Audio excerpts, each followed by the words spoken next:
Merry Christmas, everyone. Welcome to Theme Park Action, here on YouTube. This show was produced with fair use.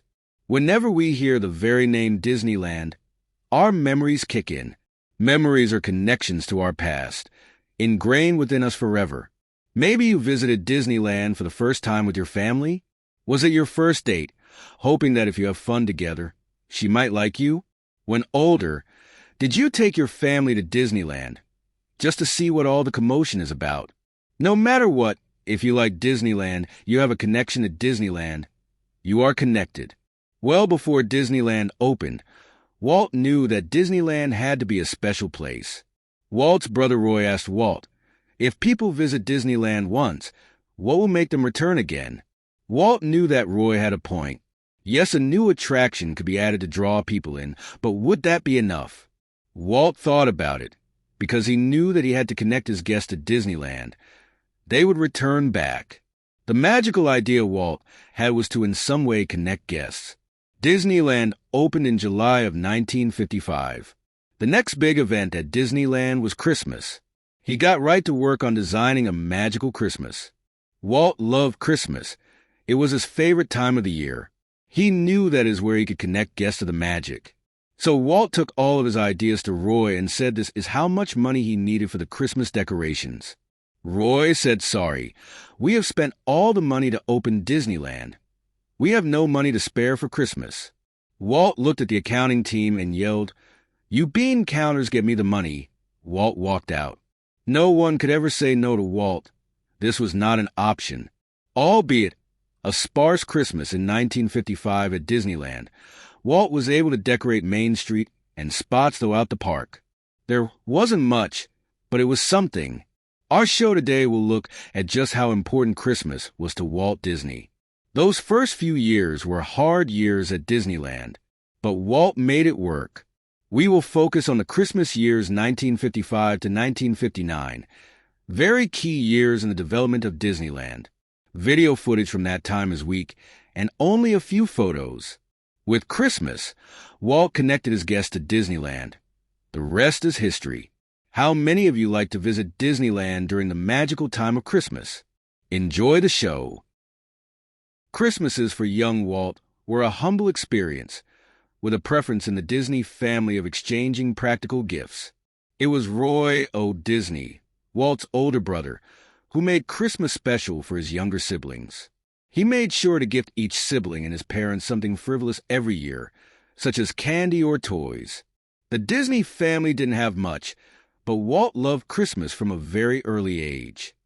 As an adult, Walt looked forward to becoming a father and sharing special times with his family. Though Diane and Sharon Disney were the daughters of one of the most famous men in America, their Christmases were rather modest with a few sweet presents. The day was centered on family. Walt and Lillian hosted Christmas dinner every year, and the family would gather after the meal to sing Christmas carols together. Christmas was Walt's favorite time of the year. He loved the fact that families would be together, having fun together. Walt was a generous man and gave the world so much through his innovative storytelling. But he was also generous when it came to gift giving for his grandchildren. He liked playing Santa, as Diane fondly shared. After Diane and Ron had Christmas morning with their children, they would travel to Walt and Lillian's home where presents would be waiting. Walt was not only giving to his grandchildren, but to children he did not know. We learned later that Walt sent boxes like this to a lot of people. It was just something he did, something he loved to do. It was the Christmas magic that drove Walt. It was a goal of the company to make the holidays a priority for the park from the minute it opened. Though theme parks are typically at their peak guest attendance in the summertime, Walt was determined to make Disneyland a place that anyone could visit at any time. This proved to be a challenge in the beginning, though, with a dwindling park attendance due to a heat wave that spanned across Anaheim in August of 1955. Some days through the fall, the park would only see about 100 guests. To put this in perspective, during the whole of 1955, starting in July, Disneyland had 1.2 million guests. In 2019, the park saw 18.6 million guests. So, with this drastic image in your mind, it's easy to imagine the park being a ghost town, by the time winter rolled around. Even though the scene was discouraging, the Disneyland workers still forged ahead to create a magical Christmas atmosphere for any guests who came through the gates. It was Walt who drove the Christmas magic, and the cast members loved him. If you have visited the park during the holidays anytime from 2008 onward, you would have come face to face with Main Street USA's towering 60-foot-tall artificial tree custom-built for the park. Along with that, there are 6 20-foot trees throughout the park, including in California Adventure, the downtown Disney district, and in the lobby of Disney's Grand Californian Hotel. In 2009, it was recorded that Disneyland used 1.4 miles of ribbon, over 80,000 ornaments, and over 10,000 lights to decorate the park.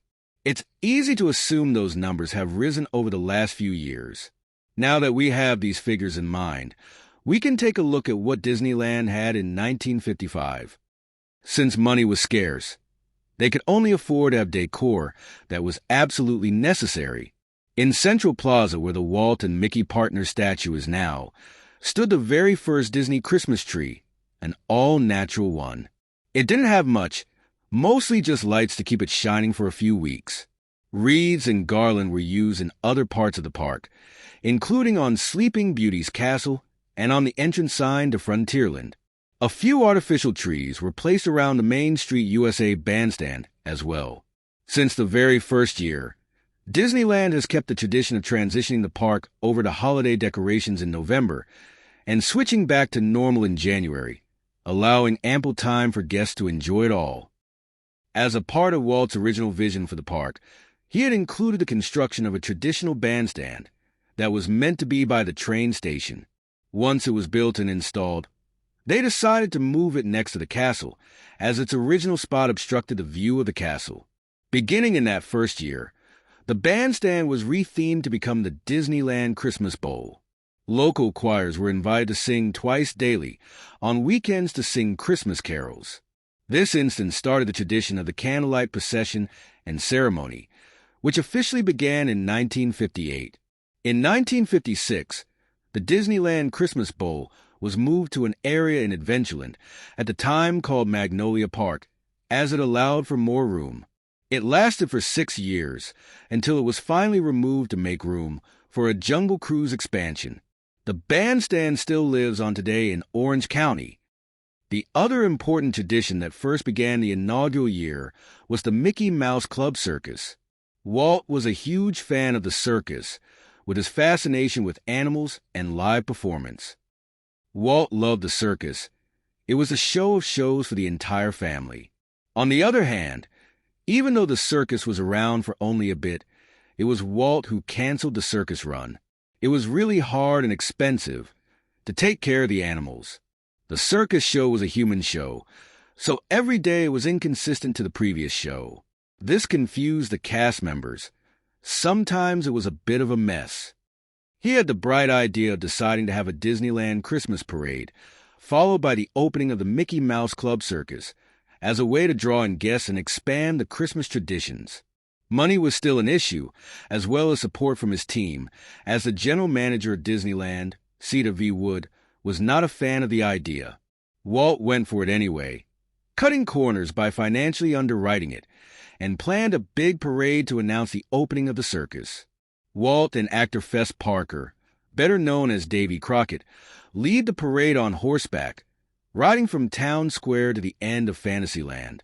Antique circus wagons were purchased to include in the parade, with live animals including camels, llamas, and ostriches, the wise men, acrobats, clowns, and some famous Mouseketeers.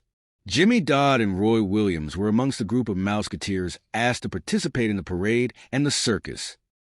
The Mickey Mouse Club Circus had some traditional circus-like elements to it, including clown cars, animal tricks, and acrobatic stunts. They also weaved in some Christmas traditions into it, to make it more appealing for the time of year. The March of the Toys was a finale that included several Disney characters, such as Mickey and Minnie Mouse, Donald Duck, Goofy, the Seven Dwarfs, and the Peter Pan crocodile, parading around a Christmas tree. The entire show lasted 75 minutes, and with this long run time, it made it difficult to draw in guests who would sit that long for it. Many came to the park for an experience that was unlike anywhere else, and so to have a traditional circus, it wasn't appealing to many. Unfortunately, Walt's team was right, and the Mickey Mouse Club Circus closed in January 1956. Ironically, the tents were repurposed for the upcoming Holidayland, a new area for families. Holidayland turned out to be a huge mistake for Walt, but that will be another show. It's incredible to look back on the park's first year and see its growth since then. From the thousands of new decorations added each year, to the Christmas specials that air on TV, and the close attention the Imagineers and workers pay to create an immersive experience for everyone.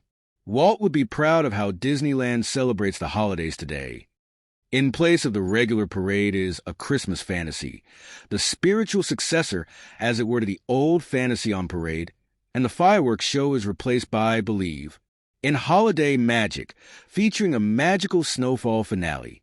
In addition, It's a Small World shows off a special holiday layout, which in 2011 will include a new gingerbread house effect and the Haunted Mansion holiday, featuring characters from The Nightmare Before Christmas starting from Halloween. Believe was not held in 2005 due to Disneyland's 50th anniversary. However, the magical snowfall was added to the Remember Fireworks show that year. A thrice nightly show, Wintertime Enchantment, featuring over 80,000 LED lights that was held at Sleeping Beauty's castle. The new lighting was extended onto Main Street, USA and integrated into Believe during the playing of White Christmas. The marching toy soldiers started by Walt have been in every parade from 1956. Still today, those toys are marching down Main Street. How magical it is to see those soldiers. That is a clear connection to Disneyland's Christmas parades. This also connects you and me to Disneyland. Another Christmas tradition since 1958 is the annual candlelight processional on Main Street, USA. A live choir dressed as a Christmas tree singing carols to a live orchestra and celebrity readings of the Christmas story have become standard in California. Between 1998 and 2003, the event was held at the Fantasyland Theater, but since 2004 has returned to its ancestral home, at the train station on Main Street, USA. For the first holiday season at Disneyland in 1955, Walt Disney and Disneyland Entertainment director Tommy Walker enlisted the help of Dr. Charles Seehert, director of choral music at USC Thornton School of Music, to hire and train a group of traditional Christmas carolers for atmosphere entertainment. Guest choirs and performing groups were also brought into play at a small bandstand near Sleeping Beauty Castle, which was renamed the Christmas Bowl. On the opening day of the park's Christmas festivities in 1955, the carolers, guest choirs, and school bands scheduled to perform that day formed a 300-person mass choir on the steps of the Main Street station. The mass choir returned the following year, this time accompanied by the Disneyland Band. In 1957, the guest choirs formed a procession for the first time and followed the Christmas Around the World parade from the castle to the Central Plaza. The carolers and choirs were a hit with guests. Hurd suggested to Disney that a candlelight procession and ceremony would play well in the park. Disney agreed, and the first candlelight procession took place in 1958. The choirs moved north from Main Street to the hub and performed facing Hurd, who was conducting in the center of the mass choir. But the ceremony was difficult for the audience to view outside the circle. In 1960, the ceremony was moved back to Town Square and bleachers were constructed to form a temporary stage on Main Street Station, so the choirs were more visible. As a visual centerpiece for the stage, a living Christmas tree was created by Weston High School choral director Alexander Incheff, whose a cappella choir students populated the tree risers. Incheff and the living Christmas tree had been part of the previous two candlelight performances near Sleeping Beauty Castle. Another important addition to the ceremony in 1960 was a celebrity narrator who would read the nativity story directly from the Bible. Actor Dennis Morgan was the first narrator and began a long tradition of people from stage, screen, and sports lending their talents to the ceremony. Walt Disney continued to support the event until his death in 1966, and last attended the processional in December 1965 with Dick Van Dyke as narrator. Disney saw the event as a thank you for the cooperation of local dignitaries and other government officials for their cooperation in the operation of the park. Seats for the event were by invitation only. This event was so important to Walt. It was another way that guests were connected to Disneyland.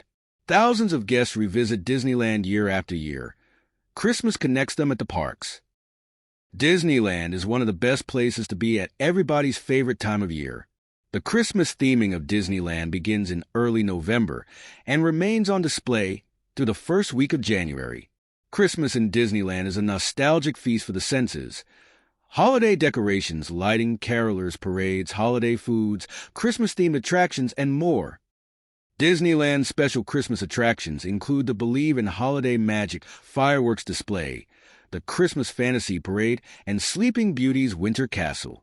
The castle overlay includes the addition of 80,000 lights, snow-capped roofs and turrets, countless icicles, and a nightly lighting ceremony with gingerbread-scented snow. The Christmas season also brings the popular holiday overlays for two of Walt's original attractions, It's a Small World and the Haunted Mansion. Walt said, "That's just the point. We should do the parade precisely because no one's expecting it. Our goal at Disneyland is to give people more than they expect. As long as we keep surprising them, they'll keep coming back. But if they ever stop coming, it'll cost us 10 times that much to get them to come back. That's why the Christmas parade has always been a part of Disneyland. Even in 1955, when Disneyland's budget was tight and profits non-existent. The next time you visit Disneyland at Christmas time, and you and your family are wowed by the Christmas sights, sounds, and fragrances, remember Walt Disney. Walt was a nostalgic futurist who looked beyond budgets and bean counters and saw Christmas magic in the air.